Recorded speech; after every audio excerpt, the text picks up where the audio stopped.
Cebu, accessible.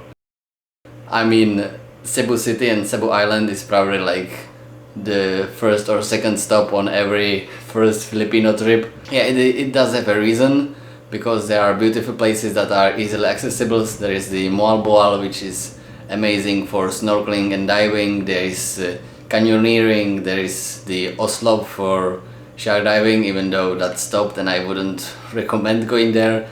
And on the north part there are also some very nice beaches. So yes, Cebu is nice if you want to have a little bit of adventure but not too much, still want to have some level of comfort, then Cebu is for you. But there is a big range of accommodation available, the traveling times are not that long, and there are actually quite a few options to travel, and you can take these touristy ones that you go just from Moalboal to Cebu City, or from Kawasan to Cebu City, or something like this. But you can actually take the normal buses, which I would recommend. They take a bit longer, but they are much cheaper, and it's also an experience on its own.